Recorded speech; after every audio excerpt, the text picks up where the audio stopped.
Palestinian President Mahmoud Abbas says he will work with any newly elected Israeli leader so long as they don't set back the peace process.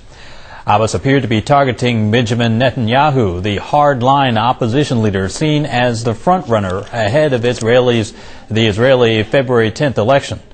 Abbas said Israel and the international community should act fast to ensure a two-state solution for Israel and the Palestinians. Abbas's European tour is aimed at ensuring that his moderate Fatah party is not sidelined from diplomatic efforts. Abbas's aides say he is seeking European support this week for a unity of government and a role in rebuilding the impoverished Gaza Strip. Israel says a Grad rocket fired from Gaza has landed in the southern Israeli city of Ashkelon. The short-range rocket attack came as a Hamas delegation discussed terms for a long-term truce with Israel through Egyptian mediators. Andrew Dupuy has more. No one was injured in the rocket attack on Ashkelon, a city of 122,000.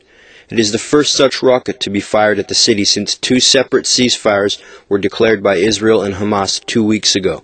The ceasefires brought an end to Israel's bruising 3-week-long offensive on Gaza. The rocket has caused Israel to threaten a renewed offensive. Hamas is playing with fire, and if there is an escalation now, Hamas will have no one to blame but themselves. Meanwhile, Israel's hardline opposition leader Benjamin Netanyahu accused the ruling party of having failed to eliminate the threat of rocket fire from Gaza. Netanyahu is seen as the front-runner for the upcoming general election and says he will bring the Hamas government if he is elected prime minister.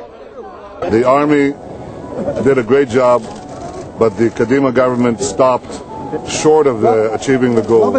There's only one thing that will remove the missile threat from Ashkelon and the other cities and towns of Israel, and that's to bring down the Hamas government.